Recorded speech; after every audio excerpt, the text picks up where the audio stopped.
Vamos lá então, mais um encontro do nosso livro Dramas da Obsessão.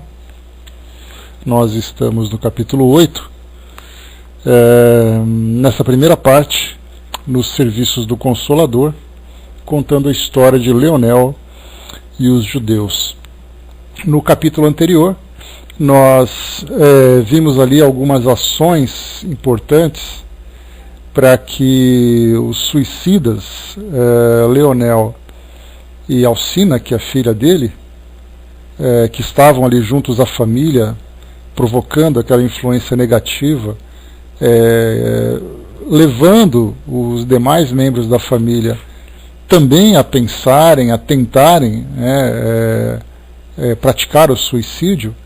Então, nesse capítulo 7, nós tivemos uma descrição das ações que foram tomadas para que esses espíritos fossem afastados daquele lar, né? Então nós vimos anteriormente em outros capítulos que duas ações eram importantes, e não vimos apenas nessa história, vimos também histórias, em outra história que foi contada por Dona Ivone no livro Recordações da Mediunidade, né? Que a primeira ação é afastar os espíritos que estão ali presentes numa condição de desequilíbrio, numa condição, vamos dizer, patológica. E a segunda ação é afastar os espíritos obsessores. Nesse caso, já é uma ação um pouco mais trabalhosa, né, porque teria que enfrentar a obstinação daqueles espíritos em prejudicar aquelas pessoas que estavam ali encarnadas. Então, vimos até aqui, né, inicialmente, então lembrando, recapitulando, né, fazendo ali uma avaliação, uma visão geral, trazendo uma visão geral da situação, né, tudo começou com uma solicitação que chegou no centro espírita e também através de um contato no mundo espiritual para a equipe de Dr. Bezerra de Menezes para que ajudasse num processo de obsessão gravíssimo que estava acontecendo numa família em que o pai e a filha, o pai e um dos filhos, né, no caso a filha, teriam cometido suicídio e outros membros da família estavam sendo levados a essa mesma ação. Então providências foram tomadas. Nós temos ali então os personagens Roberto, que é o auxiliar do Dr. Bezerra de Menezes, que atuaria né, dentro da linha evangélica de convencimento, de esclarecimento, e Peri, né, que teria um espírito que teria sido um índio e que em encarnação anterior tinha feito parte de uma tribo árabe também, que estavam ali agora para, através desse processo de regeneração, atuando, né, junto aos demais espíritos, a combater esses espíritos obsessores, nesse caso, que seria ali um enfrentamento mais direto, né, muitas vezes até usando de uma força um pouco mais ostensiva. Então vimos aqui, nessa primeira ação, o contato com esses espíritos suicidas que eram então da família. Veremos agora nesse capítulo 8, né, o desenvolvimento da história, agora tratando dos espíritos obsessores. Então vamos lá. Entre mentes, também urgia afastar os obsessores responsáveis pelos acontecimentos que descrevemos. Tratava-se de pequena falange de poderosos inimigos invisíveis. Um pai e seus 3 filhos varões, uma família, portanto, perseguidora de outra família. Israelitas típicos dos meados do século XVI em Portugal, era impressionante vê-los trajando ainda a indumentária clássica da sua qualidade racial e social da época, pois que, atados a tumultuosas recordações e às impressões dolorosas do pretérito, com tal veemência se haviam apegado, mesmo que seus perispíritos, pressionados pelas poderosas forças realizadoras do pensamento, se apresentavam exatamente idêntico aos seus envoltórios humanos de 4 séculos antes. Fossem alcançados pela vidência de um médium assaz desenvolvido, e seriam notificados quais homens fantasiados para um baile de máscaras, indo e vindo, rancorosos e sofredores, pelo ambiente doméstico, teria simultaneamente observado certo detalhe singular. Espera um pouquinho só. Espera que eu me perdi aqui. Fossem alcançados pela vidência de um médium assaz desenvolvido, e seriam notificados quais homens fantasiados para um baile de máscaras, indo e vindo, rancorosos e sofredores, pelo ambiente doméstico de Leonel, tal se fizessem parte da família. Aqui uma observação importante, né? Olá, Lê. Uma observação importante a considerarmos é que, se esse fato iniciou-se no século XVI, nós estamos aqui no século XX. Nós temos ali, então, um endurecimento desses espíritos que ficaram nessa condição de sofrimento e tudo mais, e perseguição, durante 4 séculos. Então, nós nos perguntamos, quanto tempo demora a experiência de um espírito na condição de errante, né, ou seja, na erraticidade, aguardando naquele intervalo entre 2 encarnações. Nós inicialmente pensamos que é o tempo necessário para que ele possa se recuperar da última encarnação, fazer uma avaliação dos seus aprendizados, dos seus erros e dos seus acertos, e depois iniciar então, né, o seu desenvolvimento e depois o planejamento para a próxima encarnação. Período relativo, né, de 50 a 80 anos, que é mais ou menos aquilo que a gente vê na média dos espíritos que acabam contando suas histórias. Mas naquela condição de maior desequilíbrio, nós encontramos então espíritos 4 séculos. Nós veremos lá no livro Céu e Inferno espíritos que ficaram 2, quase 3 séculos nessa condição de desequilíbrio, de perturbação.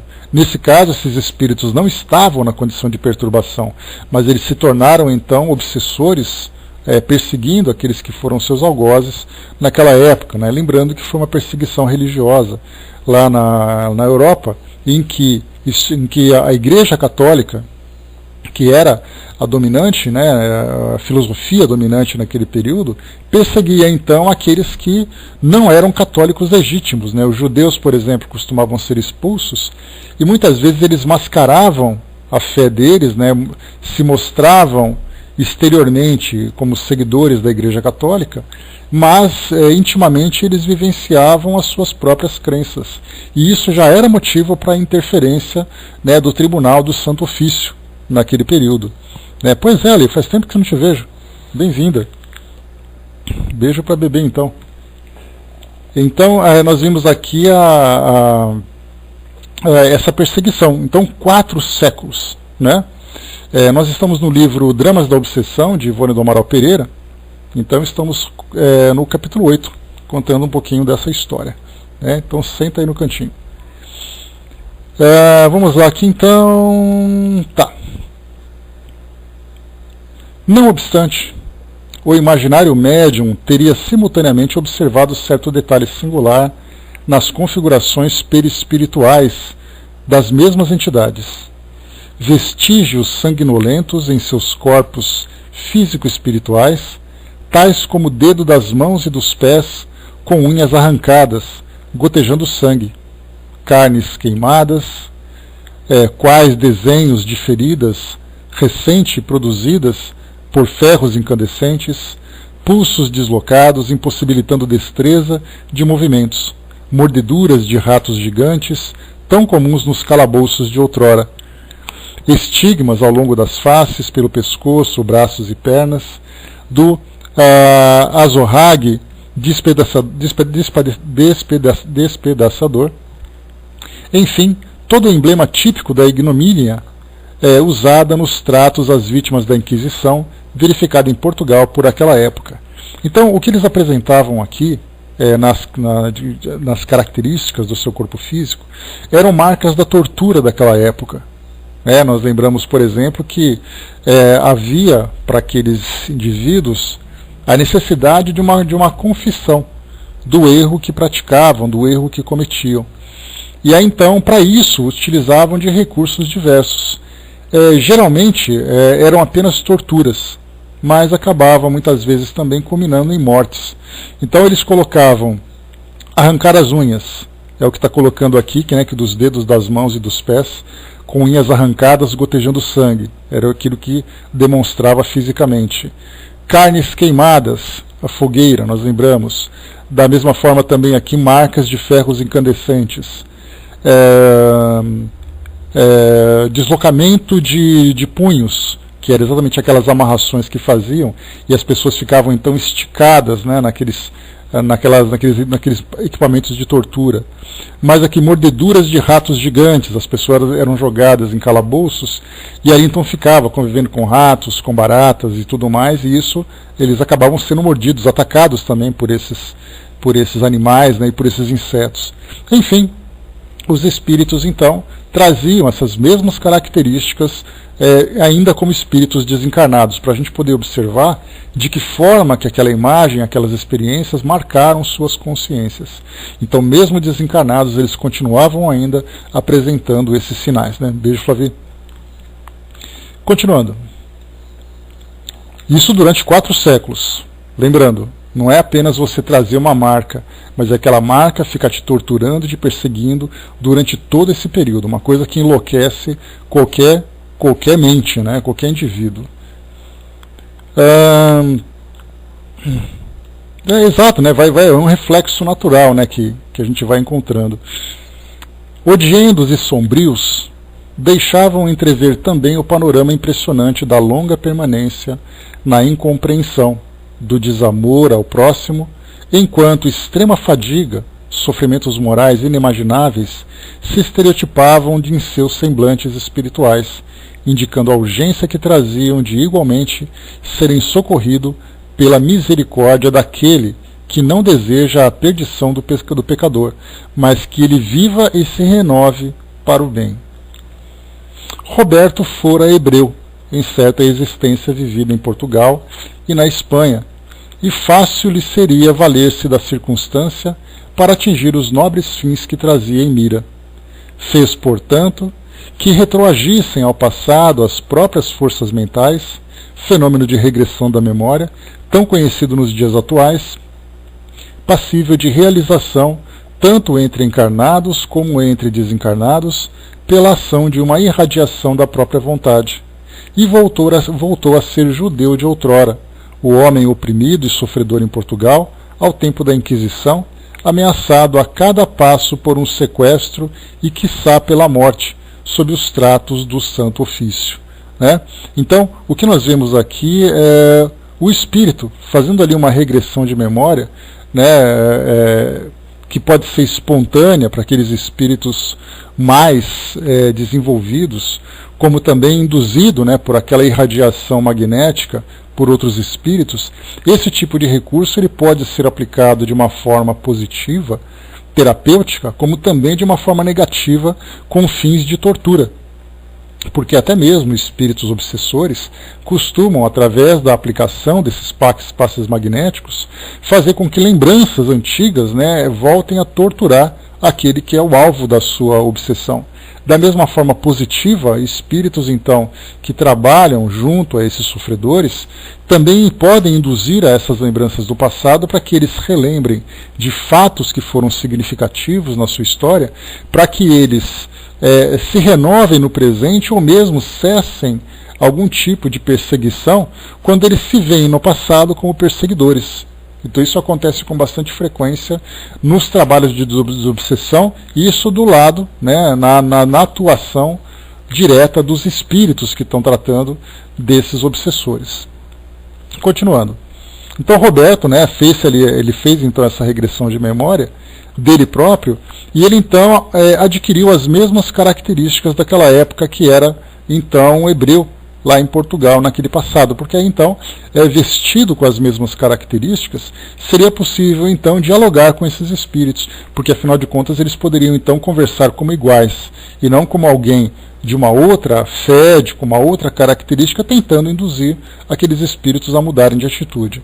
Então esse também é um recurso muito importante, em que espíritos moldam os seus perispíritos através de imagens que acabam recuperando de suas memórias.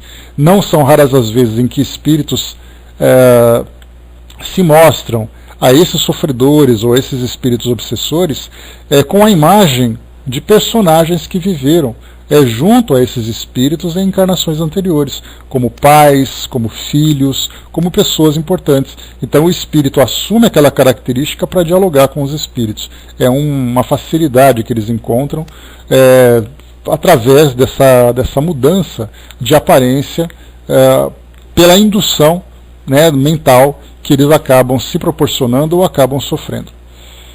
Assim transfigurado, deixou-se materializar conforme requeriam as circunstâncias e penetrou serenamente na residência sinistrada, a qual se afigurava as suas sensibilidades delicadas, o próprio local onde existiriam o choro e o ranger de dentes, lembrados na exposição messiânica. Aí então ele começou: que Moisés e os profetas te guardem dos teus inimigos e dos inimigos de nossa raça, Rabino. Saudou Roberto, intimorado, servindo-se de uma vibração mental especial, que àquele se afigurou o dialeto aramaico usado desde milênio pelos da sua raça.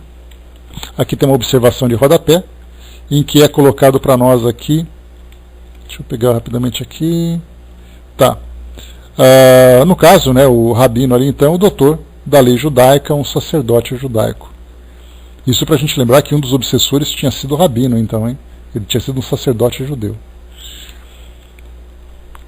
Grave, não demonstrando sequer surpresa, como se a saudação e o dialeto em que fora ela proferida fossem garantidas credenciais recomendando o visitante, o obsessor correspondeu naturalmente o cumprimento comum entre os seus: que Moisés e os profetas te guardem, e a nossa raça da crueldade dos nossos inimigos.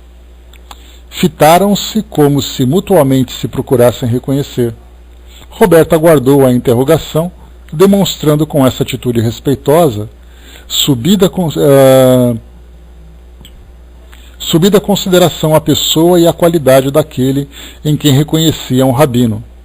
Este prosseguiu ao fim de alguns segundos: de onde és? Como te chamas? Ao que vens? Venho da Andaluzia, chamo-me Miguel. Trago-te uma mensagem de paz e de amor, a par da minha visita pessoal, com um convite. Aquele pareceu não ouvir o fraseado em comum para seus ouvidos habituados aos insultos das blasfêmias, e continuou em divergente diapasão: és porventura um perseguido, um infeliz de quem fizeram um pária, como a nós outros os de cá? Não, Rabino, não me perseguem. Isso passou com o tempo. Coloquei-me sob a égide de um grande e poderoso Rabone, o qual sabe defender de todos os males quanto se acolhem à sua sombra, e venho convidar-te em nome da tua sobrinha Esther a visitá-la e a te entenderes com ela, pois sei que sofres desde muito, que tu e os teus fostes torturados por 1000 injúrias e tratos cruéis, e que, portanto, necessitas de um grande repouso e consolações. Lembrando, Esther, que é a personagem citada, foi aquela que conversou com o Dr. Bezerra de Menezes, solicitando ajuda para essa família. Então, a carta foi encaminhada de uma pessoa conhecida da família aqui entre os encarnados, pedindo assistência e contando um pouco da história dos suicídios e tudo mais, e Esther foi conversando então, lá já agora na dimensão do plano espiritual, conversar com o Dr. Bezerra de Menezes, fazer o mesmo pedido. Então foram 2 pedidos que chegaram com o mesmo propósito. Rabone, só para a gente lembrar aqui, é um título honorífico entre os judeus que significa mestre. Jesus era chamado Rabone pelos seus discípulos e admiradores. Muito bem, então foi feito o convite para que ele então visitasse Esther. Assim tem sido, meu jovem andaluz. Porém, como me conheces? Conheço-te e aos teus através dos relatos da tua Esther. Ela mandou-me a ti. A esse nome, 2 vezes proferido durante alguns instantes, o velho rabino impressionou-se, sentindo que das profundezas de sua alma, entre estremecidos singulares, se levantaram, dulcificando-lhe o ser. Um jovem hebreu, acompanhado de mais 2 outros, ambos adolescentes, aproximou-se, vivamente interessado. Tomando a palavra, perquiriu, arrogante, revelando índole belicosa: e onde se encontra Esther? É a minha prometida. Desapareceu para sempre. Os miseráveis raptaram-na esconderam-na para torturá-la e vilipendiá-la em nossa presença. Isso um daqueles jovens comentando. As interrogações se acumularam, aflitas, magoadas, atestando inquietações dolorosas. Meu jovem assistente, no entanto, retorquiu sereno e convincente. De fonte autorizada, eu vos informo que se acha bem próximo o momento em que haveis de revê-la para nunca mais vos apartardes dela. Todavia, depende de vós a obtenção de tão graciosa felicidade. Rogo-te, Rabino, atenderes ao chamamento de Esther, indo visitá-la onde te espera, e ao meu convite para travares conhecimento com Rabone, que me protege e que igualmente a ti estará pronto a amparar. O velho israelita, com um ricto de enfado e com um estremecimento singular, qual vibração odiosa e inédita para o meu delicado assistente, que jamais odiara alguém, redarguiu. Aqui quem está narrando, só para a gente lembrar, é o Dr. Bezerra de Menezes. Então quando ele fala do meu assistente, ele está falando exatamente de Roberto, ou então de Peri, que eram os assistentes dele. Então, redarguiu então aqui. Para dizer-te a verdade, jovem Patrício, fui perseguido, sim, porém hoje já não o sou. No momento, revido as ofensas outrora suportadas, e tu sabes, pois que és um dos nossos, que por muito que eu me dedique a requintar a vingança, não chegarei a ofendê-los ou fazê-los sofrer tanto quanto eles a nós outros os têm feito. És judeu, meu jovem andaluz, e não ignoras o que em Portugal e na Espanha o Santo Ofício há realizado contra nós. Só para a gente dar uma contextualizada, né, nessa parte histórica. Então, da mesma forma que os judeus eram perseguidos naquela época, né, principalmente ali em Portugal, na Espanha, né, dois locais, a Inquisição Espanhola principalmente era uma Inquisição feroz naquele período, só para a gente lembrar um pouquinho, né, muitos desses judeus acabavam vindo, né, tanto aqui para as Américas, em especial para a América Latina, e aqui para o Brasil, mais especificamente para São Paulo. Muitos desses judeus fugidos vinham aqui para São Paulo, para essa região, né, que era na época uma província não, uma capitania, onde os bandeirantes vinham para cá, vinham esses novos cristãos. Então aqui no Brasil muitos desses novos cristãos chegavam, fugidos de Portugal, né, vinham como famílias de imigrantes e tudo mais, mas que na verdade vinham fugidos de Portugal contra essa perseguição contra os judeus. Então, quando a gente começa a analisar esse êxodo que aconteceu, né, dos judeus da Europa fugindo nessa época tão dramática da história do catolicismo, principalmente naquela região toda, nós encontraremos então essas perseguições, muitas mortes, muitas torturas, muitos sofrimentos, muitas famílias destruídas. Então nós vemos que grande parte das perseguições de obsessores que nós temos, né, nesse período pós-Inquisição, foi exatamente resultado de questões religiosas. Então a gente vê que a fé acaba sendo desvirtuada, assim como também acontece durante aqui no Brasil que nós vimos, né, a época da escravidão. Então tínhamos perseguição por causa da escravidão, perseguição por causa de guerras, perseguição por causa de religiões. Isso e depois, de um modo geral, perseguições particulares, né, entre as pessoas. Mas vimos assim, dessas grandes massas de obsessores, elas foram criadas exatamente por causa desses grandes fatos que nós vemos na nossa história. Tem um livro interessante que eu li já há bastante tempo, cheguei até a comentar com vocês algumas vezes. Ele é um livro, não é psicografado, é um livro de pesquisa. Ele é chamado de Fragmentos da História. Né? E nesse livro ele traz para nós assim, alguns fatos importantes da história da humanidade, né? Guerras, grandes mudanças políticas, grandes mudanças sociais e tudo mais, e faz uma análise trazendo para nós, né, aquilo que poderia ter gerado consequências no plano espiritual. E nós vemos uma lógica, né, muito interessante durante essas fases, esses períodos todos. Né? Aqui no Brasil nós tivemos a parte da Inquisição, tivemos a parte da ditadura militar, tivemos conflitos, né, como nós vimos, assim, por exemplo, o Contestado, tivemos no Nordeste também, me fugiu o nome, ali em Pernambuco, como é que chamava aquele conflito do Nordeste? Me ajudem, por favor. O Contestado foi em Santa Catarina e Paraná, no Nordeste foi. Quem se lembra? Canudos, Canudos, né? Então nós tivemos assim, esses pequenos conflitos, até mesmo naquele documentário sobre o Contestado, nós tivemos, né? No documentário foi mostrado para nós não apenas entrevistas com historiadores, com descendentes das pessoas que viveram lá, mas também muitos médiuns da Umbanda se colocaram à disposição para a manifestação de espíritos que viveram aquela época. E nós vemos a manifestação de espíritos extremamente perturbados nos tempos atuais, perturbados, ainda sentindo aquela agressividade toda. Então, se vocês colocarem no YouTube, né, Contestado e documentário, vocês vão encontrar então esse material, vão poder assistir, aprender um pouquinho sobre aquele evento e ver também essa perspectiva do plano espiritual. Então nós temos assim vários desses eventos que vão então acompanhando ali, vão acontecendo durante a nossa história, e nós, estudantes da doutrina espírita, podemos extrapolar os fatos que acontecem aqui no mundo físico e ver também aquilo que envolve o plano espiritual.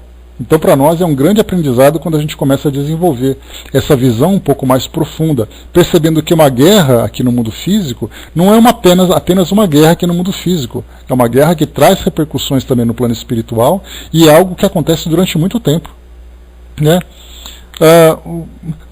A questão, o Tico e Teco, não foi a da Umbanda, é que aqueles médiuns, por acaso, eram médiuns da Umbanda. Então, assim, o produtor daquele documentário conhecia então aquele grupo, mas poderia ser médiuns espíritas sem nenhum problema. Eles se colocaram à disposição para a manifestação desses espíritos sofredores, para poder enriquecer o documentário. Então eu até comentei na época em que foi lançado esse material, que se nós da doutrina espírita elaborássemos um trabalho dessa natureza, poderíamos fazer isso, por exemplo, evocando espíritos que da época da escravidão, da época do império, não apenas espíritos sofredores, mas personalidades também. Kardec fazia isso. Se nós lembrarmos ali que o Evangelho segundo o Espiritismo, naquela parte das entrevistas, né, das instruções dos espíritos, nós temos ali muito material importante. Né? Liberdade, organização, né? Eu acho que falta um pouco de criatividade e um pouco de atitude, né, dentro da doutrina para a gente poder desenvolver esse material, mas seria fantástico a gente ter um material produzido através do recurso da mediunidade para a gente resgatar um pouco da história, não apenas resgatar a história, mas aprender também um pouquinho com esses espíritos sobre as experiências que eles vivenciaram, experiências extremamente intensas e importantes. Né? Então isso é muito bacana. Mais uma vez, só para a gente poder complementar, tem um livro também que foi publicado, uma coletânea de psicografias que vieram através do Chico,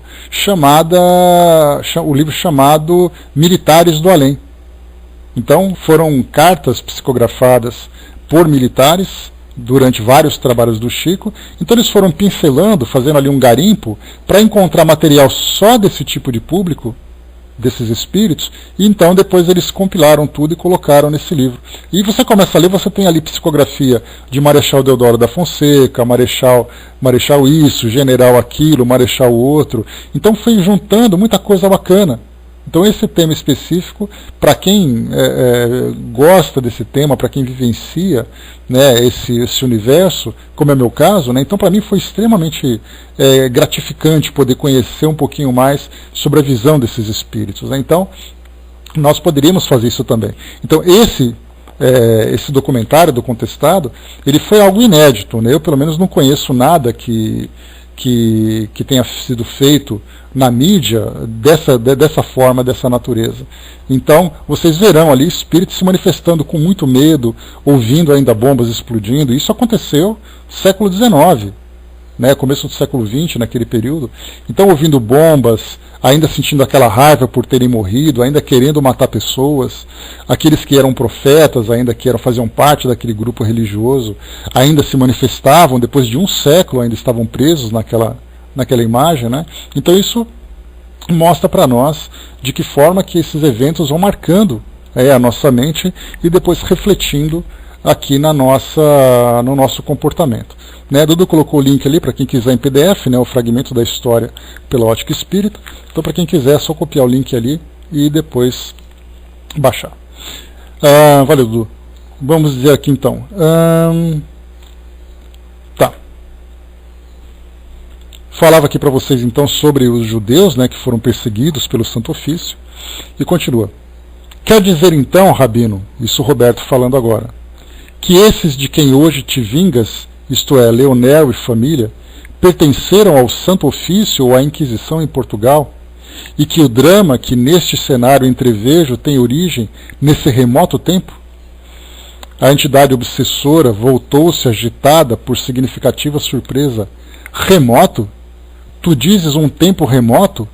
Não foi ontem mesmo, pois ainda não estamos no reinado de El-Rei Dom João III? Ainda estou ferido, e também os meus filhos, vês? Ardem-me horrivelmente as queimaduras, e magoam-me, sangram-me os dedos, de onde me arrancaram as unhas. Sofro muito, e também os meus pobres e queridos filhos, que eram jovens honestos e gentis, que nenhuma ofensa dirigiram àquela malta, mas os quais agora vejo reduzidos a esse estado. Foi ontem mesmo, foi? Oh, mas sim, às vezes parece-me que esse tempo está muito distante, que tudo isso aconteceu há séculos, mas que esse tempo está muito distante, há séculos, mas tal impressão de longevidade se dá porque tenho estado encarcerado muitas vezes, e nas sombras de uma masmorra o tempo se afigura mais longo, não é verdade? E sinto-me cansado, muito fatigado. No momento, pois, vingo-me dos meus algozes de outrora, ou de ontem, nem sei ao certo, desses que estão aí. São esses miseráveis e depravados que vês por aí, a chorarem hipocritamente, clamando por Deus, a quem nunca honraram e em quem não creem, como se fossem dignos de pronunciar tal nome. O que quero é despedaçá-los. Vê aquele acolá? O moreno de olhos grandes e melancólicos, como os de todo hipócrita quando planeja o mal? Ainda é o mesmo de outros tempos. Foi quem lembrou de nos dilacerar as carnes, abrindo-nos essas feridas. Conheci-o sob o nome de Fausto de Mirandela. Parece que agora usa outro nome para melhor se poder ocultar, como faz todo covarde de sua espécie. Pretendo trucidá-lo qualquer dia desses.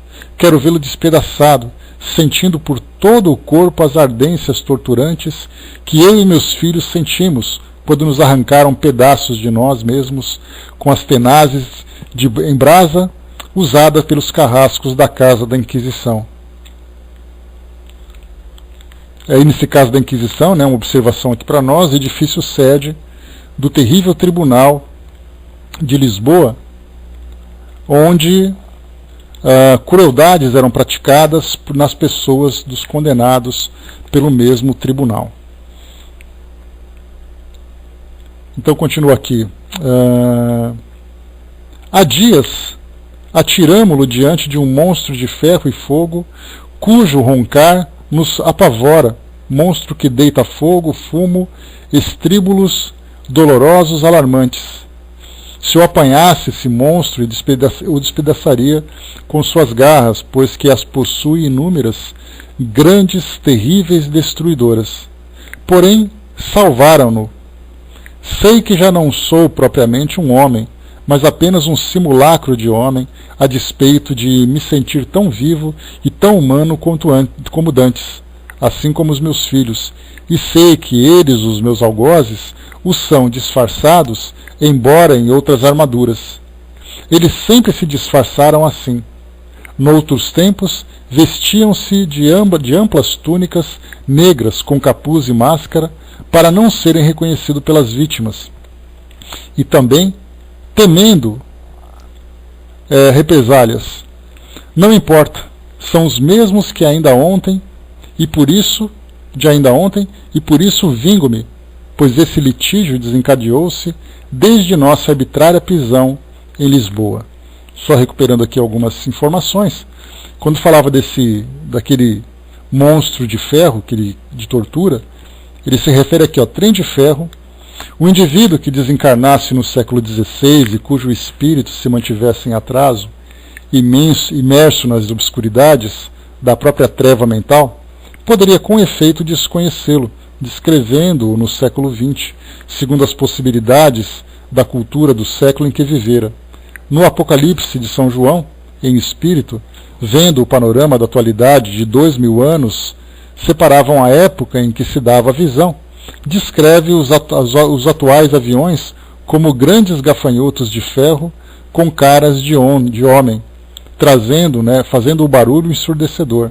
Será, pois, a mesma situação.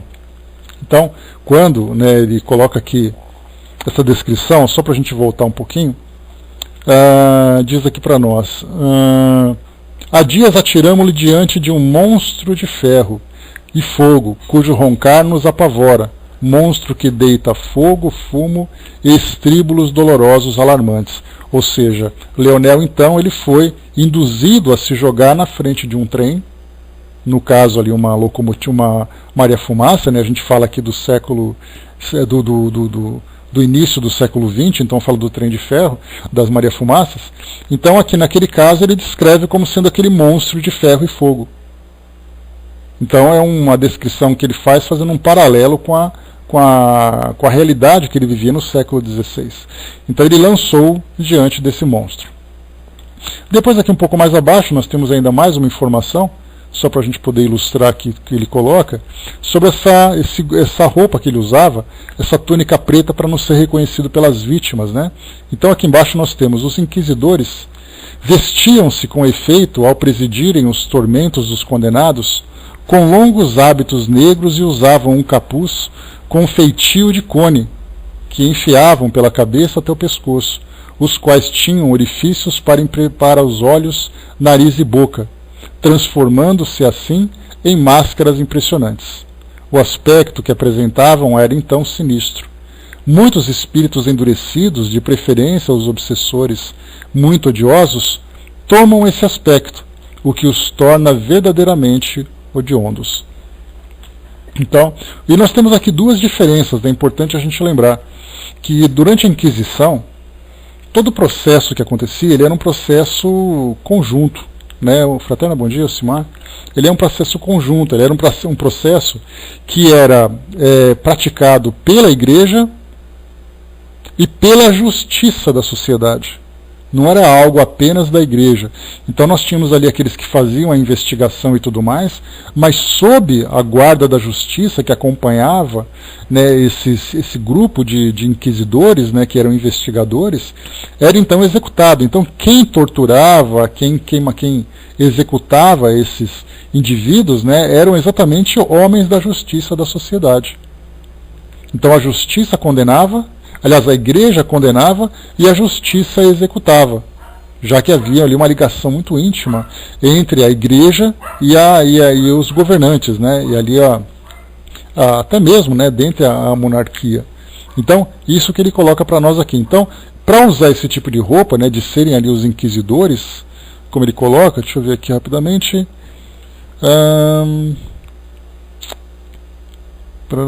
Só um instantinho aqui, só recuperando aqui uma informação.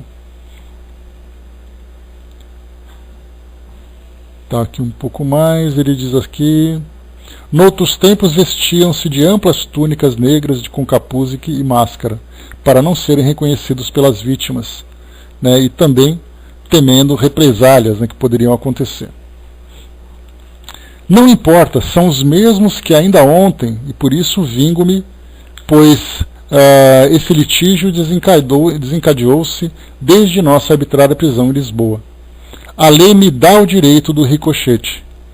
Dize a ministério que venha cá, antes ver-nos. Sentimos inconsoláveis saudades dela. Mortificantes preocupações a seu respeito nos desorientam. Procuramo-la por toda parte onde nos pareceu possível encontrá-la. Por que nos abandonou assim? Ou tem-na presa? Sim, os miseráveis desonraram-na e encarceraram-na, que venha ver-nos. Diz-lhe que está vingada.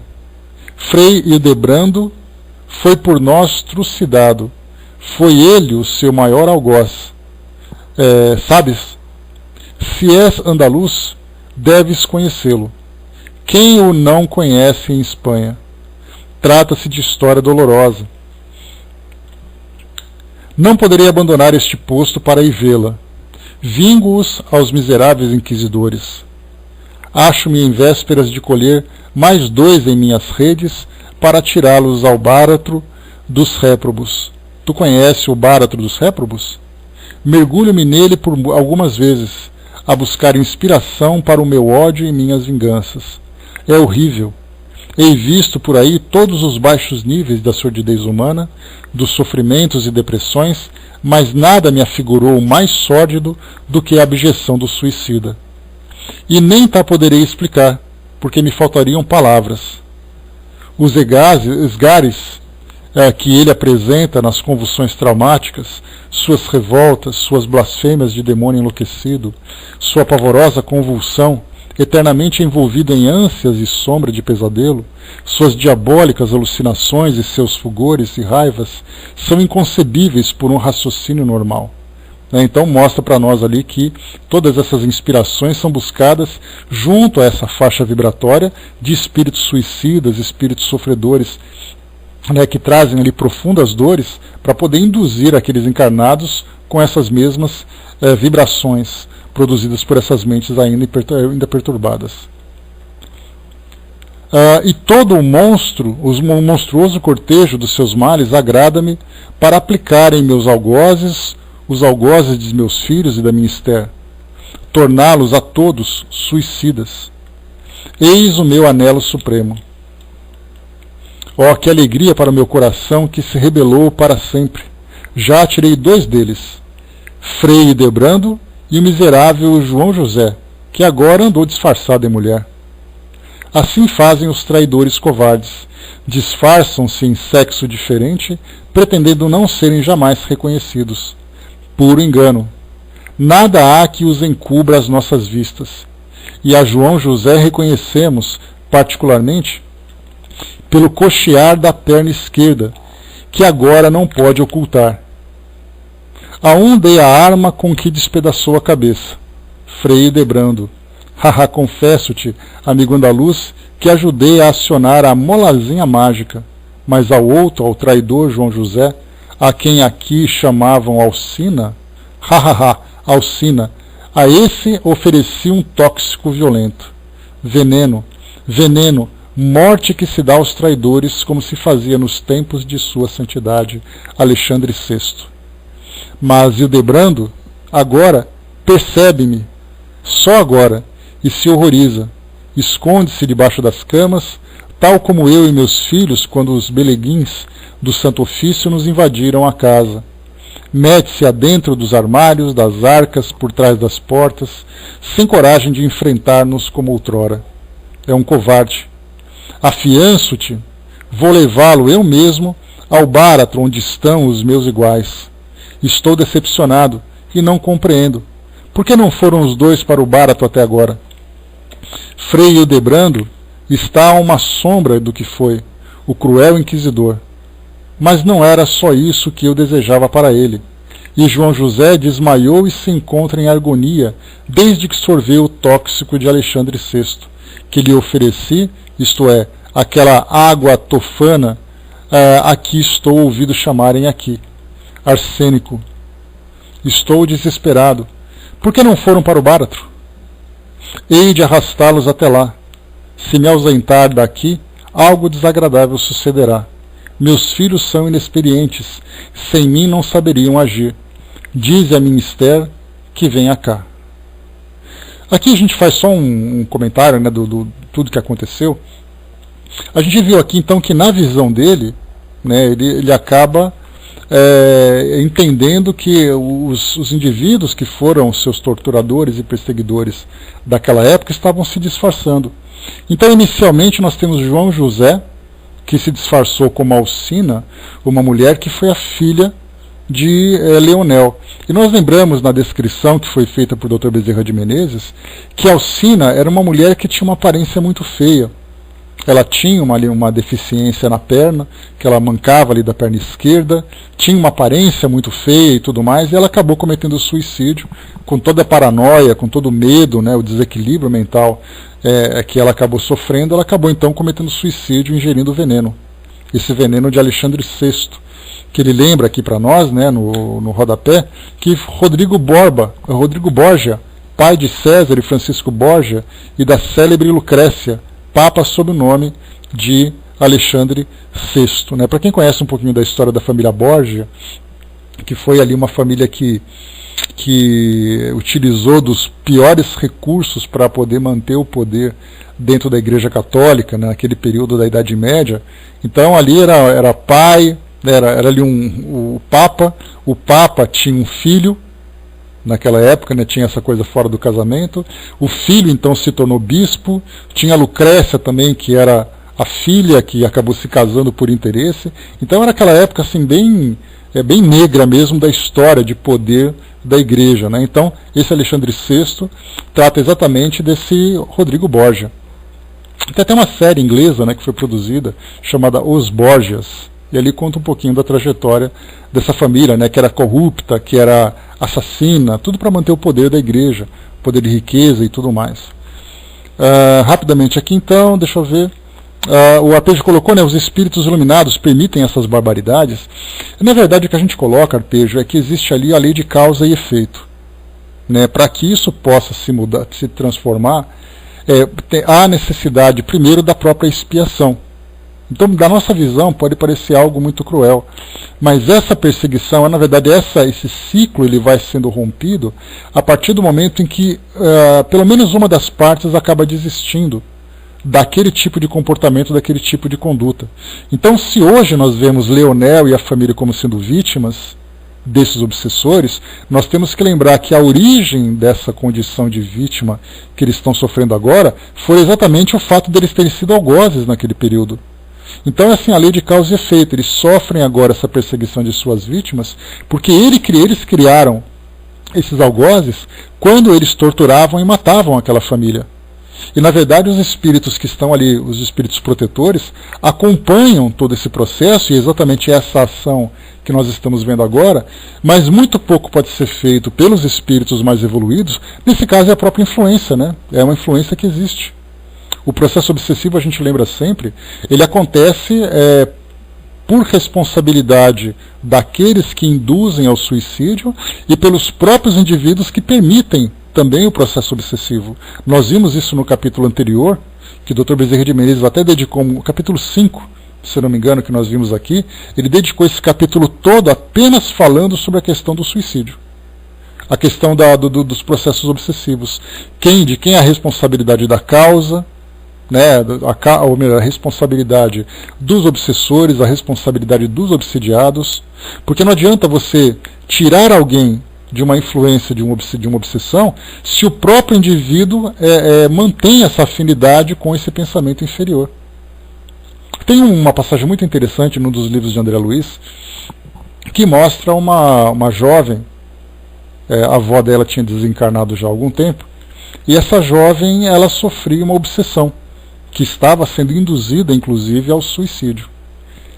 E aí, então, os espíritos era uma prova que ela tinha que se submeter, uma prova difícil, então os espíritos sabiam que ela seria assediada, mas que essa lei se cumpriria apenas dentro do limite em que ela desse essa abertura para essa influência.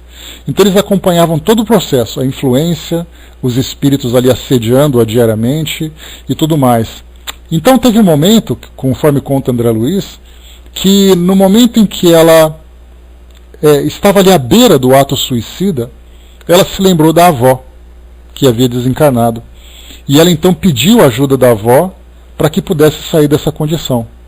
E aí então André Luiz comenta que no instante em que ela terminou de construir esse pensamento, imediatamente os espíritos protetores protegeram-na da obsessão.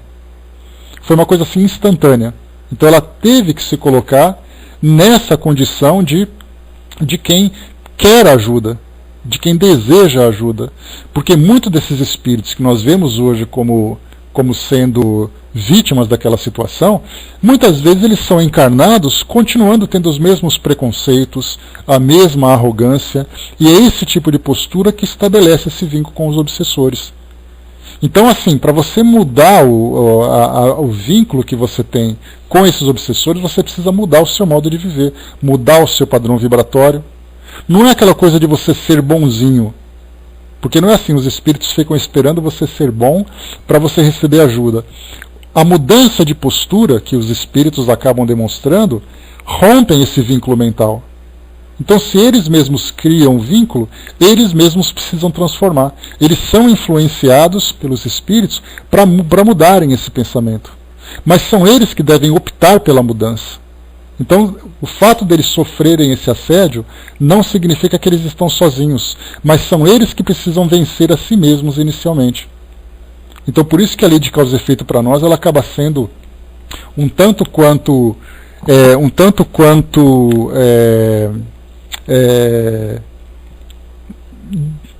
desequilibrada em muitas situações, porque nós vemos somente aquele que sofre, mas quando nós voltamos no tempo, nós vemos a crueldade que ele praticou, e essa crueldade continua perseguindo.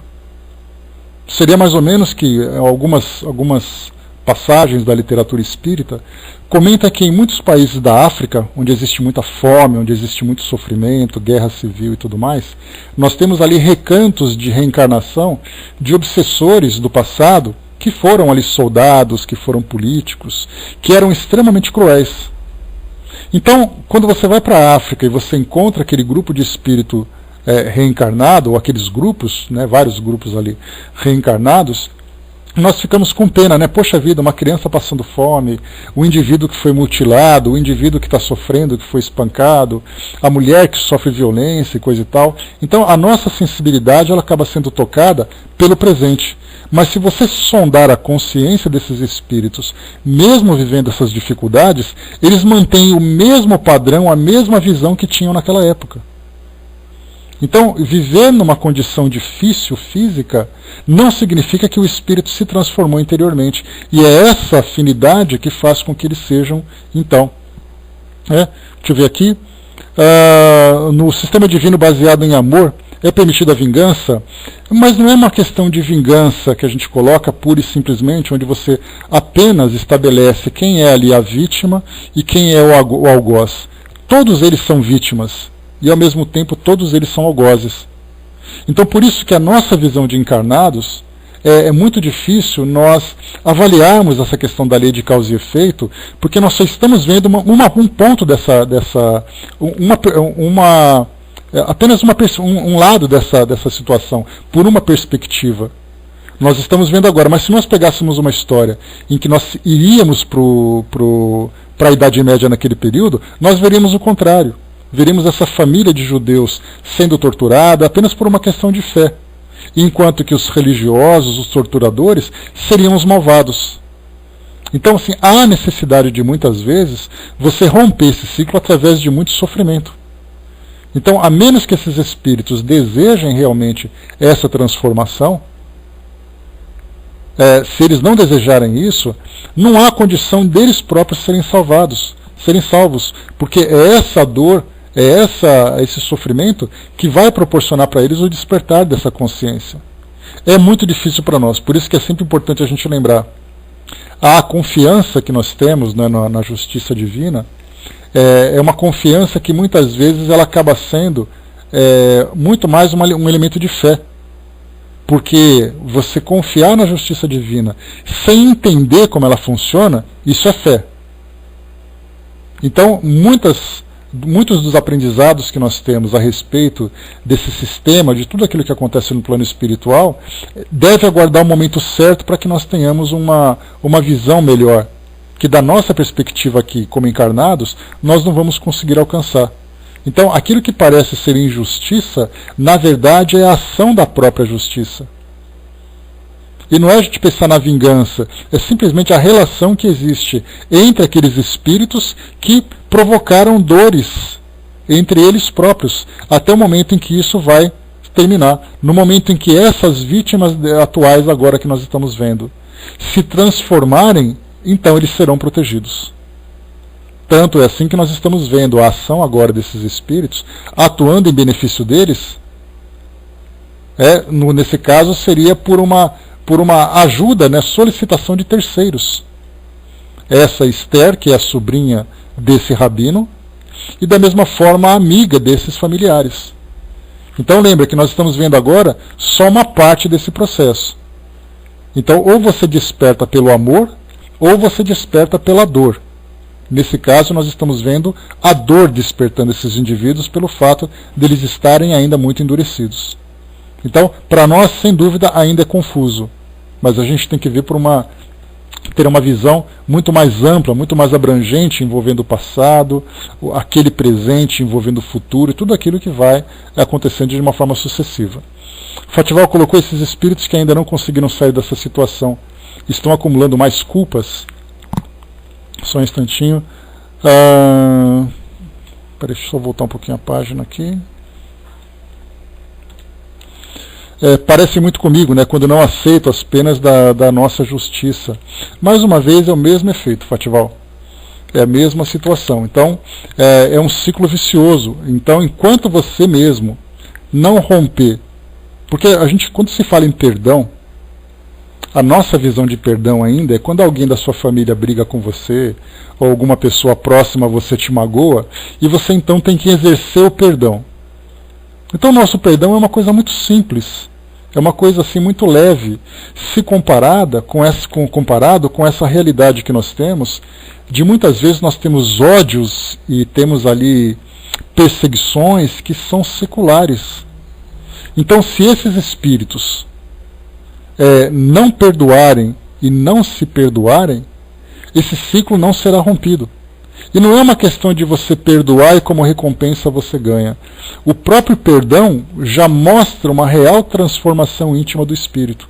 E é essa transformação que se manifesta através do perdão, que é esse sentimento de amor, que vai fazer com que eles se desvinculem desse passado.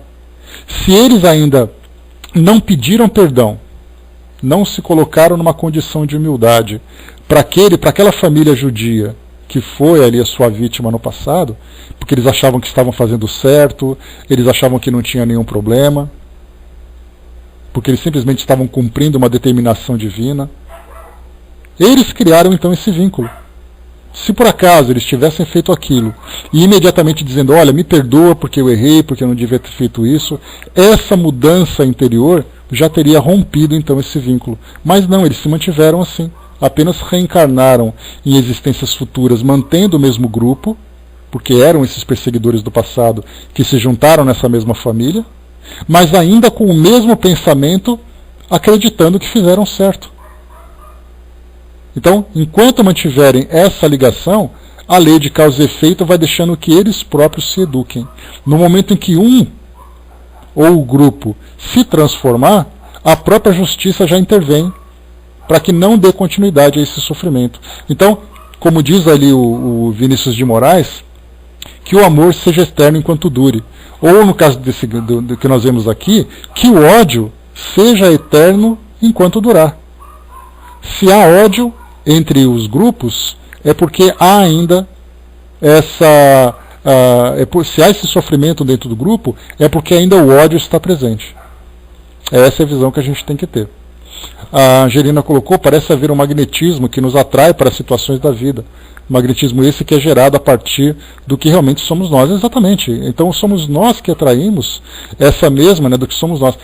Atraímos essas situações para nós. Nós que mantemos esse vínculo.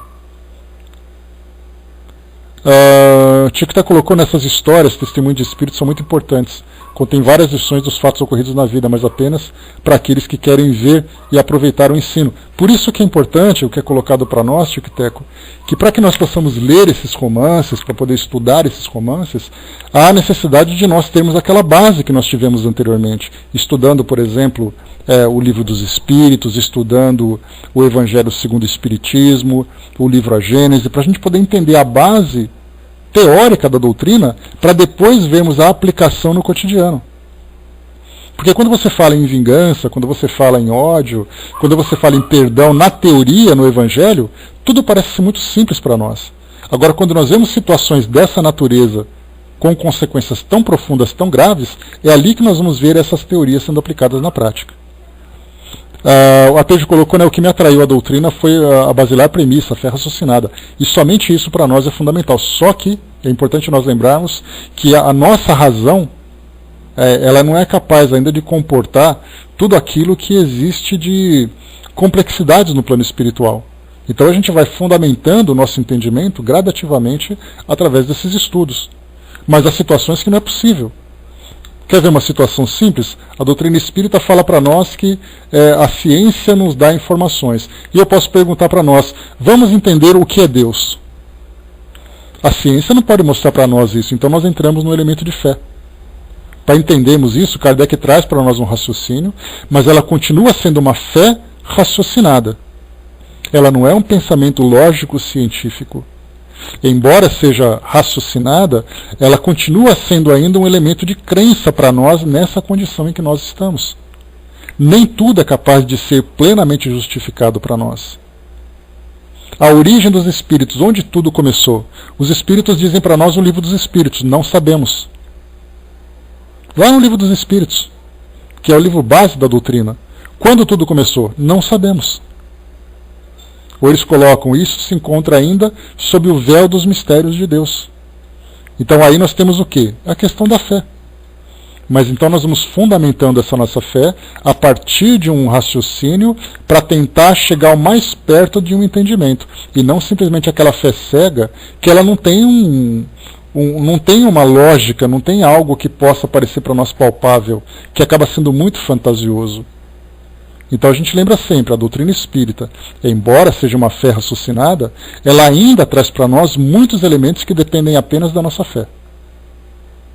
Porque nós não temos ainda uma comprovação concreta daquilo tudo.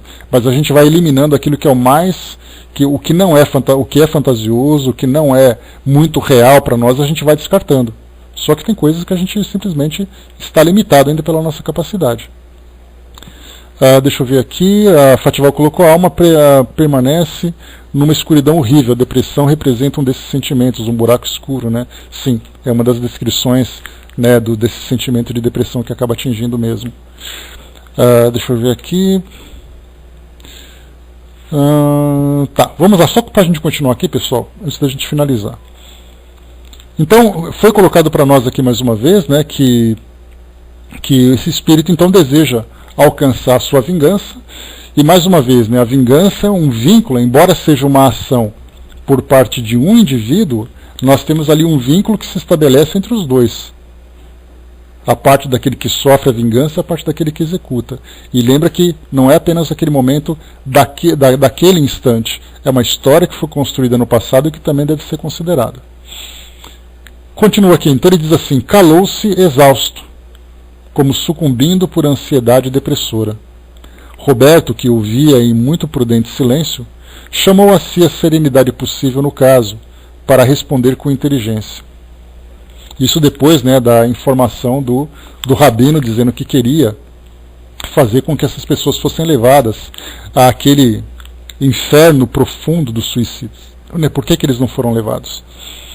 Coloca assim então, Roberto, creio muito justa as tuas ponderações, Rabino, e concordo contigo. A lei de Moisés prescreve com efeito a retribuição das ofensas contra nós praticadas pelos nossos inimigos. Muito a teu pesar, porém, declaro-te que Esther não deseja medir-se com esses réprobos. Esqueceu-os completamente porque é feliz. Não está prisioneira, nada sofre. Todavia não virá. Se queres vê-la e falar-lhe, terás de buscá-la onde se encontra, e aproveitarás a oportunidade para te entenderes com o Rabone, de que venho falando, do qual é ela discípula. E ele diz assim, tu mais e mais me agustas as preocupações e a curiosidade, mas estou indeciso. Esse teu Rabone me reprochará pelos feitos que venho realizando em torno dos meus algozes? Muitos outros o têm feito, mandando-me perdoar-lhes, pois dizem que, com efeito, a lei e os profetas ensinam o amor aos semelhantes. Mas que têm eles os meus assuntos particulares? Aos semelhantes, sim, concordo, mas e aos inimigos? Um inimigo será um semelhante nosso? Como poderei amar Frei Hildebrando, João José, Fausto e Cosme de Mirandela, a Condessa Maria de Faro? Quem é, afinal, esse rabino teu amigo? Sem desejar valer-se da inverdade, mesmo quando ela poderia passar como beneficente, mas também não podendo expor a verdade em toda a sua clareza, revelando a pessoa de Jesus Cristo, que era a quem se referia, respondeu com segurança o meu assistente. É um dos nossos, como tu, como eu, como teus filhos, foi igualmente perseguido, vilipendiado, supliciado pela casta sacerdotal. Não, ele não te deteria as ações que preferires praticar, pois concede-nos liberdade de ação. Deseja sim que renunciemos ao mal por amor à virtude, mas quer que o façamos por nossa livre e espontânea vontade, sem quaisquer coações. Vem sem temor, e a fim de que nenhuma normalidade advenha, contrariando-te, deixaremos aqui alguns amigos, uns milicianos árabes, de ronda a esta casa, são também teus amigos, desejam ser úteis a ti e a teus filhos. O chefe dos obsessores aqueceu, talvez premido por uma vontade superior interessada em conceder-lhe desejos para a emenda dos princípios, e certamente vencido pelo desejo de rever Esther, sua sobrinha, igualmente supliciada e morta pelo tribunal da Inquisição, a qual, no entanto, jamais pudera reencontrar, desde 4 séculos, uma vez que ela soubera, desde muito, acolher-se sob a inspiração do bem e do amor, perdoando aqueles a quem haviam torturado no passado e, portanto, afinando-se com a luz. Então esse aqui foi o nosso capítulo 9, trazendo para nós, ainda tem muita coisa para se fazer, né? A gente lembra que essa passagem aqui, esse trabalho feito com os obsessores, ele aqui foi descrito no capítulo 8 e capítulo 9, nós vimos apenas uma parte dele, né? Então, dessa história aqui, 2 exemplos importantes nós podemos tirar aqui como ponto de aprendizado. A própria Esther, que foi também vítima da Inquisição, mas sendo um espírito mais elevado para poder lidar, né, com essas dores todas e lidar com o perdão, rapidamente se desvinculou daqueles que foram seus algozes. E aí continuou se desenvolvendo no plano espiritual, certamente por ter sido submetida àquela situação dolorosa naquele período, era para ela também uma expiação que ela sofria e uma prova. Porque se nós voltarmos, né, é que nesse livro aqui nós não temos condições de ficar explorando cada uma das gerações, né, de encarnações que esses espíritos vivenciavam, cada uma dessas etapas. Então nós temos assim, se nós temos ali aqueles que são os torturadores, certamente faziam parte da igreja para poderem transmitir a verdadeira mensagem de Jesus. Mas nesse caso eles optaram em trabalhar para o julgamento de pessoas de acordo com suas crenças, ou seja, trabalhar para a Inquisição. Já cometeram o primeiro erro. Eles não encarnaram para serem torturadores. Eles optaram por ser torturadores. A partir dessa opção, eles mesmos se lançaram nesse abismo de sofrimento, em que essa própria perseguição é uma consequência natural. E aquela família que se submeteu a essa tortura, se nós pudéssemos voltar no passado e perguntar qual foi a encarnação dessa família que foi vítima naquele período e que agora é algoz. Lá no passado nós vamos encontrar também uma experiência em que eles mesmos seriam algozes. Então você é algoz, depois você é vítima, você é algoz de novo, depois você se torna vítima. E esse ciclo vai durando indefinidamente até que o indivíduo quebre pela sua própria transformação essa afinidade, né, essa sintonia com essa energia que fica ali o tempo todo envolvendo, que é exatamente a energia da dor que ele provocou e a dor que ele vai sofrer. Então, para quem quiser conhecer um pouquinho mais sobre essa questão assim de um modo muito mais prolongado, tem um livro muito interessante, eu já citei ele aqui para vocês, livro de Caibar Schutel, chamado Eustáquio, 15 séculos, procurem para mim o título, por favor, Eustáquio, 15 séculos de uma trajetória, eu acho que é o nome do livro. Nesse livro, 15 séculos 15 séculos da história de um único espírito. Então, ele traz, claro que não é uma fundamentação doutrinária, mas esse espírito conta a sua história e dá para a gente ter uma ideia, então, de todos os altos e baixos que ele foi vivenciando, até chegar o momento em que ele vai se reconhecer como um espírito que precisa se transformar. Então, quando nós pegamos essas pequenas histórias, que contam ali, por incrível que pareça, conta apenas um período de 4 séculos, nós sempre ficamos naquele vazio, mas por que das coisas serem assim? Mas é porque nós não conhecemos aquilo que houve no passado.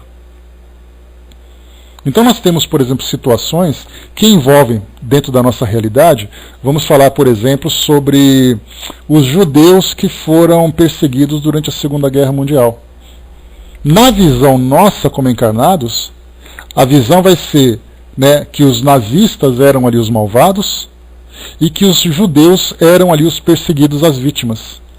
Mas conhecendo a justiça divina, que ela não erra e ela é precisa, e ela nos submete a experiências de causa e efeito para o nosso aprendizado, nós sabemos que aqueles que sofreram na Segunda Guerra Mundial têm ali uma volta no passado. Tem ali na sua trajetória equívocos que os colocaram em sintonia com aquelas pessoas. Por que nós tivemos judeus durante a Segunda Guerra Mundial que conseguiram fugir daquela perseguição toda? E por que nós tivemos outros que foram presos? Na nossa visão simples, vai ser o acaso. Ele teve sorte de escapar e o outro teve o azar. A justiça divina não joga dados. Ela não depende de sorte e azar. Ela é precisa e ela coloca na análise da necessidade de cada espírito cada um dos elementos que fazem parte da sua trajetória. Então, nesse livro, Dudu colocou em PDF, para quem quiser, valeu Dudu. Para quem quiser, então, Eustáquio, 15 séculos de uma trajetória. Nesse livro, então, vocês vão conhecer esse Eustáquio, que é esse personagem, essa personagem do livro, que vai contar, então, tudo aquilo que ele vivenciou em várias épocas, em vários cenários, vivendo várias experiências, contando todo o seu sofrimento, contando a sua redenção. Então, conhecendo um pouquinho desse indivíduo, nós conseguiremos ter uma visão um pouco mais abrangente para analisar outros casos, não pelos detalhes, mas pela essência daquilo que eles vão aprender. Né? O detalhe, o Tico-Teco, tem um romance, que eu não me lembro quem é o médium que psicografou, ele é chamado A Vingança do Judeu. É um livro assim, já da década de 1980, daquele período. Nessa Vingança de Judeu, ele conta um pouco dessa história também. Se nós falarmos, por exemplo, daquela busca dos hebreus para chegar à Terra Prometida, lendo no Antigo Testamento, nós vamos ver ali guerras sanguinárias provocadas por esse grupo de hebreus. Rochester, né, André? Obrigado. Nós veremos ali guerras sanguinárias, em que eles invadiram cidades, derrubaram muros, decapitaram pessoas para chegar na Terra Prometida. E aí depois a gente pergunta, mas espera aí, isso tudo que foi relatado no Antigo Testamento vai ficar impune dentro da justiça divina? Certamente que não. Embora esses mesmos indivíduos tivessem essa motivação de seguir ali um pensamento superior, eles cometeram um erro contra essa lei de amor, que é uma lei universal. E terão que aprender, através da dor, infelizmente, a reconhecer essa lei. E aí então a gente vai perceber nesse ciclo que vai se formando na vida das pessoas, na vida desses espíritos, em que eles acertam, erram, né? Ou seja, enquanto não acertar, são os erros que vão determinando as suas trajetórias, assim como nós hoje. Embora nós não tenhamos uma vivência tão dolorosa, tão trágica como essa, nós estamos na família que nós merecemos, pelos vínculos que nós criamos com esses espíritos, nós temos o tipo de vida que nós merecemos, pelas escolhas que nós fizemos no passado, é a lei de causa e efeito que continua ali presente.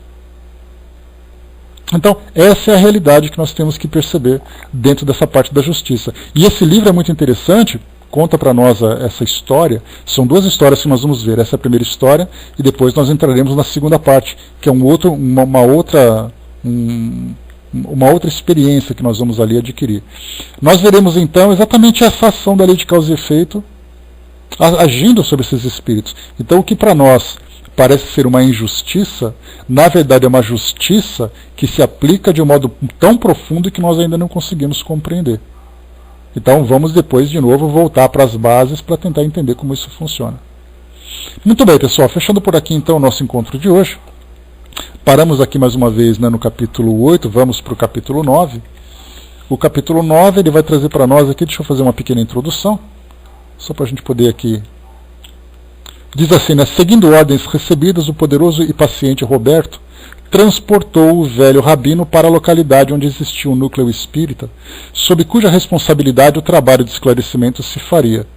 Então já estamos vendo aqui, né, a ação dos espíritos ajudando esses obsessores. Primeiro, trabalhou com os suicidas, Leonel e a filha dele. Segundo, trabalhando aqui agora com os obsessores. E terceiro, e não menos importante, e também acontecendo concomitantemente, vai ser o trabalho de evangelização daquela família. Porque a família se transformando, ela mesma quebra o vínculo com esses espíritos. Porque se você tira esses espíritos, outros assumem aquela condição. Porque enquanto você mantiver a sua vibração, né, de egoísmo, de endurecimento ainda sendo irradiado em torno de você, aqueles que têm afinidade vão se aproximando. Quando você muda o padrão